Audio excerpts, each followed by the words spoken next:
बांग्लादेश की यूनुस सरकार ने हिंदुस्तान के खिलाफ मोर्चा खोल दिया है। लगता है कि बांग्लादेश के तानाशाह ये भूल बैठे हैं कि जिस मिट्टी पर वो चैन की सांसें ले रहे हैं उसे पाकिस्तान के शिकंजे से भारत ने ही आजाद करवाया था। इस बात का इकरार अब नरेंद्र मोदी ने अपने तकब्बुर में कर लिया है कि हर मुक्ति बानी के दहशतगर्द के साथ एक भारतीय फौजी खड़ा होता था। भुट्टो और मुजीब बराबर के जिम्मेदार थे पाकिस्तान तोड़ने में। पाकिस्तान तोड़ने की साजिश 1947-48 से कर रहा था। तो हरामखोर के बच्चे उसको हीरो बना के प्रेजेंट करते हैं। बांग्लादेश में हिंदुओं पर जुल्म के बीच यूनुस सरकार ने पश्चिम बंगाल से लगती सीमा पर अपना किलर ड्रोन उतार दिया है। बांग्लादेशी सेना की इस तैनाती से इलाके में तनाव बढ़ गया है। दरअसल ये पूरा इलाका भारत के चिकन नेक के करीब है। आपने कभी इमरान खान को मुक्ति बानी के बारे में बात करते नहीं सुना। आपने कभी पाकिस्तान के जो लिबरल सेकुलर बेगैरत है, राम के पले हुए हामिद मीर जैसे सहाफी कभी ये मुक्ति बानी के बारे में बात नहीं कर। आज आप टीटीपी को देखते हैं ना, ये जानू के कुत्ते खवारिज जो हमारे बच्चों को ज़िबा करते हैं और हमारे जवानों के सरों से फुटबॉल खेलते हैं। टीटीपी बच्चे हैं, छोटे बच्चे हैं मुक्ति बानी के मुकाबले में। भारत ने बांग्लादेश को आजादी दिलाई, भला उससे खतरे की बात कोई सोच भी कैसे सकता है।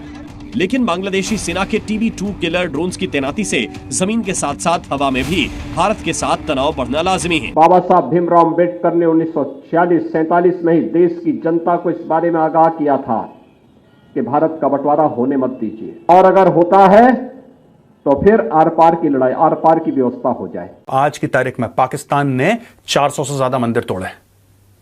400 से ज्यादा मंदिर तोड़े थे पाकिस्तान ने और इतने हिंदुओं को मारा। आज की तारीख में भीख मांग रहा है पाकिस्तान, और ये भीख हमने मंगवाई उससे। ये जिन्ना का जिन जब तक इस धरती पर रहेगा तब तक इस प्रकार की अराजकता लगातार दस्ती रहेगी। जो पाप 1947 में देश के विभाजन के रूप में हम सबके सामने आया था, आज उसका एक बदसूरत रूप फिर से हमारे सामने बांग्लादेश के रूप में है। भारतीय सीमा के पास बांग्लादेश मिलिट्री इंफ्रास्ट्रक्चर बना रहा है।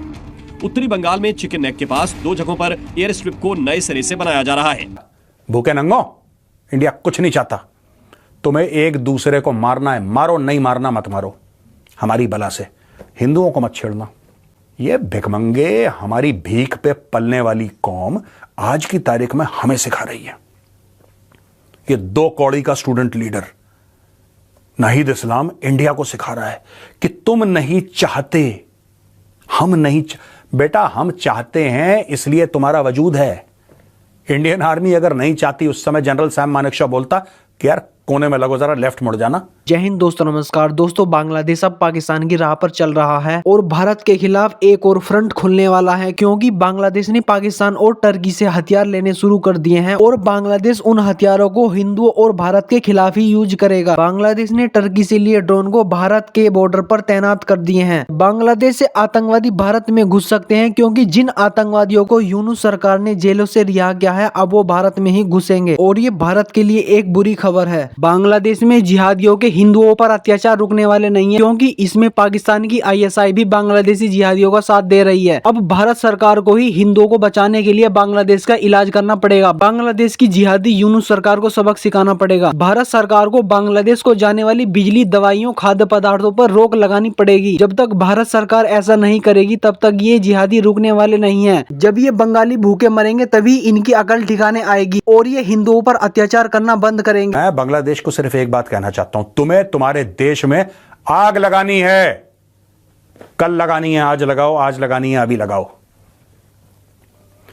लेकिन हिंदुओं को नुकसान पहुंचाने का तुम्हें बहुत बड़ा खामियाजा भुगतना पड़ेगा।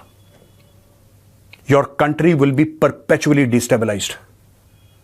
मैं ये नहीं कह रहा कि Indian army will go inside and attack you, I hope it does, but मैं ये नहीं कह रहा, I sincerely hope it does, लेकिन मैं वो बात नहीं कह रहा। अभी 2 करोड़ से ज्यादा बांग्लादेशी घुसपैठिए भारत में बैठे हैं। मैं सरकार से यह कहता हूं, ठीक है, आप बांग्लादेश के अंदर मिलिटरीली आप नहीं इंटरवीन करना चाहते, एक एक बांग्लादेशी को यहां से पकड़ कर निकालो, इन नाशुकरों को एक एक को निकालो, एक एक बांग्लादेशी को। मैं ये कहता हूं, ना इनको खाना खिलाओ, मैं कहता हूं ना इनका अस्पताल में इलाज करवाओ, और मैं मिनिस्ट्री ऑफ एक्सटर्नल अफेयर्स से ये रिक्वेस्ट करता हूं कि एक एक बांग्लादेशी का जो भी वीजा है कैंसिल करो, जो भारत में है, 48 घंटे दो, निकल यहां से, वरना पड़ेगा मुंह पे तेरे।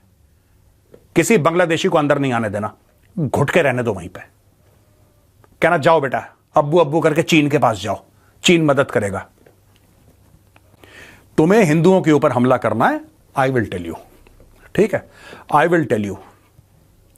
आज की तारीख में अगर भारत चाहे तुम्हें इतना स्ट्रैंगल कर दे, इतना स्ट्रैंगल कर दे कि बेटा तुम्हें यह ना पता लगे कि मिसाइल कहां से आई और कहां चली गई। तुम्हारे सिर्फ दो पड़ोसी हैं, दो, एक म्यांमार जो कि खुद भुक्का नंगा है, और दूसरे तुम भुक्के नंगे, तुम्हारा दूसरा पड़ोसी भारत है। तुम्हारी पूरी इकोनॉमी भारत की वजह से चलती है। तुम इस गलतफहमी में मत रहना कि तुम बहुत बड़े टेक्सटाइल में तुर्रम खान हो, तुम्हारा रॉ मटेरियल कहां से आता है। मैं बता रहा हूं कुछ सच्चाइयां। आज की तारीख में सरकार हमारी कुछ करे ना करे, हम लोग क्यों वेट करते हैं सरकार कुछ करे? एवरी वन ऑफ यू, आज मेरी अपील है, तुम्हें हिंदुओं को मारना है, ठीक है, तुम्हें मंदिर तोड़ने हमारे, ठीक है, चलो अब मैं बताता हूं क्या करना है। आपको जहां बांग्लादेशी मिले आप पुलिस को रिपोर्ट करिए, ये बांग्लादेशी है। नोएडा में घरों में काम करते हैं, ये सब बांग्लादेशी हैं और झूठ बोलते हैं मालदा के रहने वाले हैं। They are not from Malda. Malda एक इलाका है वेस्ट बंगाल में। एक बांग्लादेशी से पूछो कि तुम कहां के रहने वाले हो, दे विल टेल यू। और अगर आपका, मैं आपको बोल रहा हूं, जितने भी लोग हैं, अगर आपके कोई बंगाली फ्रेंड्स हैं ना, आपको नहीं पता लगेगा, you will not come to know, but if you have Bengali friends they will identify. जो बंगाली है उसको फट से पता लग जाता है कि ये जो बोली बोल रहा है ये आदमी वेस्ट बंगाल का है कि ये बांग्लादेश का है। Any Bengali will tell you in 5 seconds, he will tell you कि नहीं भाई ये यहां का नहीं है, ये वहां का है। I request all the doctors, इनका इलाज बंद करो, choke that country. We should stop all trade. जितने भी बिजनेसमैन हैं, आप जो भी सप्लाई कर रहे हो बांग्लादेश को बंद करो। इकोनॉमिकली इनको इतना तोड़ दो कि इनकी रीढ़ की हड्डी टूटे, ये व्हीलचेयर में बैठे हैं। इनको बहुत मंदिर तोड़ने का शौक है। अभी रुक जाओ बेटा, मैं तोड़वाता हूं तुमसे मंदिर। तो मैं इनको सॉर्ट आउट करना बहुत जरूरी है, ये बांग्लादेशियों को, कंगलादेशियों को। अभी भी टिक्का खान ने क्या बोला था आपको पता है? टिक्का खान, याहिया खान, ये सब, Yahya Khan was at that time of course the president of Pakistan. दोस्तों आपको पता है ऑपरेशन सर्चलाइट में क्या हुआ था? जनरल टिक्का खान आया था और जनरल टिक्का खान ने ऑपरेशन सर्चलाइट शुरू करा। 30 लाख बंगालियों को मारा था ईस्ट पाकिस्तान में। 30 लाख, 30 लाख बंगालियों को, 10 लाख बंगाली औरतों के साथ रेप करा था। तब इंडियन आर्मी बीच में गई, इंडियन आर्मी ने पाकिस्तानी फौज की टांग तोड़ी और 16 दिसंबर 1971 को सरेंडर लिया।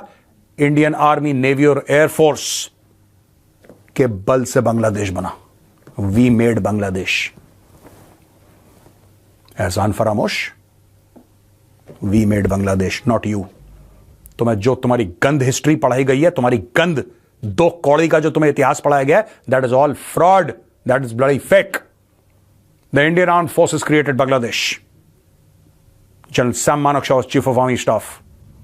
He and his officers and men created Bangladesh. And after creating Bangladesh, we gave it to you.